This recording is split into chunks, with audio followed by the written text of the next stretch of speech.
dan semua rencana, semua program, semua kegiatan bisa tuntas.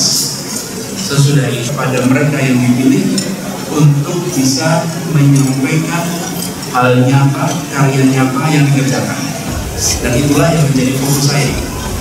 Jadi ketika dulu saya terpilih, saya sampaikan saya akan kerjakan dalam 5 tahun. Itu komitmen. Jadi waktu 2019 ada proses pencalonan presiden. Saya waktu itu sempat diundang menjadi calon wakil presiden. Saya katakan tidak. Kenapa? Karena saya ada komitmen dengan warga Jakarta. Saya komitmen dengan orang-orang yang mendukung. Dan saya ingin agar orang tetap percaya pada proses demokrasi. Karena apa yang dijanjikan dilaksanakan. Begitu kami menyatakan kami akan tugas 5 tahun, tunaikan 5 tahun. Sekarang 8 bulan lagi. 5 tahun. Kami apresiasi pada KPK. Dan kalau masih ada yang ingin mencoba main-main di wilayah pangan, ini pangan sangat strategis. Kami minta ditindak tegas.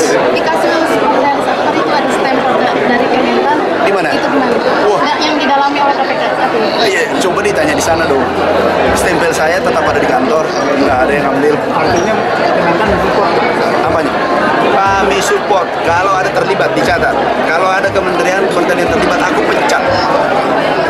Nah, menurut Cak Suko nih yang melakukan penelitian di Jawa Timur komunikolognya, ditambah dengan otomatis Ganjar kan yang sekarang sedang besar.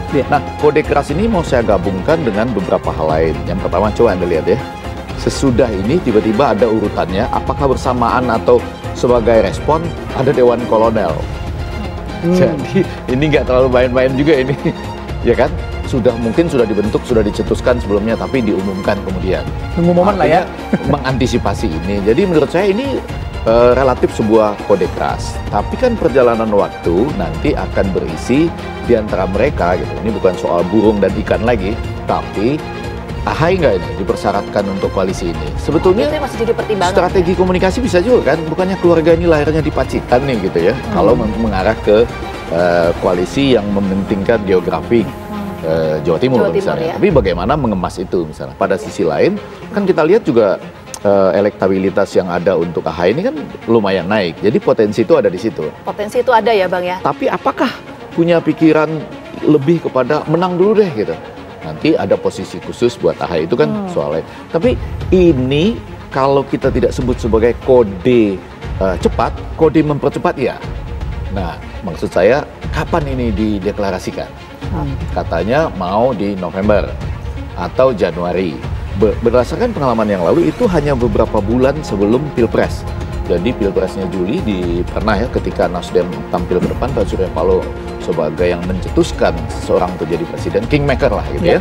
Maka itu diungkapkan sekitar di awal tahun. Kalau ini awal tahun pada saat pelaksanaan Pilpres atau jelang-jelang penghitungan suara legislatif lagi. Nah kalau sekarang kan 1 tahun 1 bulan sebelum terlalu cepat begitu Pilpres. Maksudnya Bang Ege. Nggak tahu saya apakah ini akan dipercepat.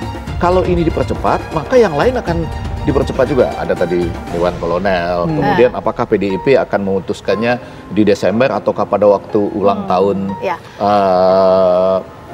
partainya gitu. Nah pada bagian lain kita lihat bahwa kan sedang usaha betul juga nih untuk mengangkat Puan juga kan.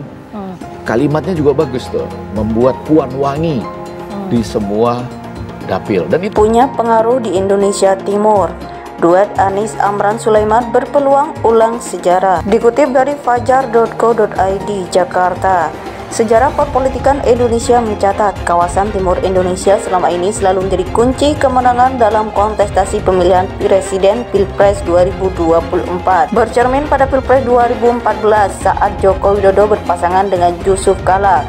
Kombinasi tokoh dari Tanah Jawa dan tokoh Indonesia Timur ini berhasil menang meyakinkan mengantongi suara hampir 80% di kawasan Indonesia Timur. Begitu juga duet Susilo Bambang Yudhoyono, SBY dan Yusuf Kala di Pilpres 2004. Hasilnya menang. fakta ini tak bisa diabaikan begitu saja dalam menyongsong Pilpres 2024 yang kurang dari 1 tahun lagi. Ketua Umum Konfederasi Nasional Relawan Anies Korean Muhammad Ramli Rahim berpendapat setelah era Yusuf Kala JK tidak ada lagi tokoh yang levelnya di atas Andi Amran Sulaiman. Andi Amran Sulaiman merupakan pengusaha sukses asal Sulawesi Selatan. Di bawah bendera Tiran Group, pria kelahiran Bone 27 April 1968 itu telah membangun kerajaan bisnis hingga lahir puluhan anak usaha. Di luar bisnis, portofolionya semakin cemerlang setelah dipercaya sebagai Menteri Pertanian periode 2014-2019. Di eranya, Indonesia sukses swasembada pangan dengan catatan sempurna.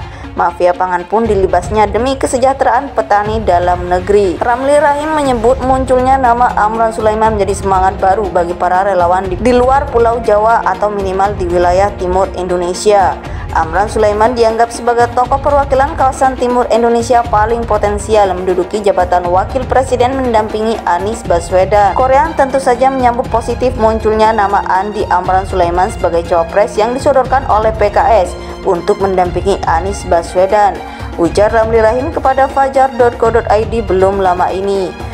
Bukan hanya representasi dari Indonesia Timur, founder Tiran Group itu juga bisa dibilang mewakili Pulau Kalimantan dan wilayah Indonesia Timur lainnya, termasuk di Sumatera. Saat masih menjabat Menteri Pertanian, Andi Amran cukup banyak berbuat di sana, tutur Ramli Rahim. Sementara itu, analis politik Universitas Hasanuddin Adi Suryadi Cula menilai sosok calon wakil presiden dari luar atau bukan kader parpol bisa jadi solusi bagi koalisi di Pilpres 2024.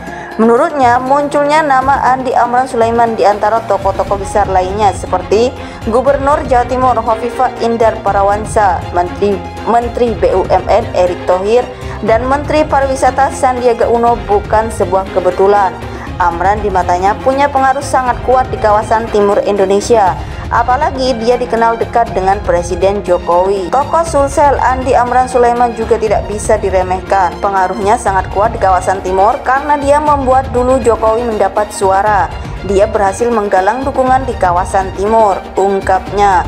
Tak jauh berbeda dengan pandangan Direktur Eksekutif Fixwall Indonesia, Muhammad Anas, yang menyebut tokoh seperti Andi Amran Sulaiman sangat berpeluang karena tidak terafiliasi dengan warna partai manapun. Dikatakan, dalam beberapa kontestasi Pilpres seringkali posisi calon wakil presiden itu yang paling punya peluang di samping faktor geopolitik, itu faktor latar belakang. Jadi, jika tokohnya bukan dari partai politik, hal itu bisa mempenetrasi kepentingan-kepentingan ego koalisi. Amran bisa menjadi alternatif pilihan koalisi perubahan untuk mendampingi Anies Baswedan, termasuk Prabowo maupun Ganjar Pranowo, papar Anas. Kelebihan tokoh-tokoh dari bukan parpol ini akan mengurangi kebekuan dalam koalisi itu. Lebih jauh, kata dia, Amran Sulaiman bukan hanya representasi dari Indonesia Timur, tapi dengan pengalamannya pernah menjadi Menteri Pertanian itu akan memberikan peluang yang besar. Dari beberapa tokoh dari Timur, hanya Pak Amran yang punya peluang besar karena tidak diikat oleh partai tertentu, lugasnya.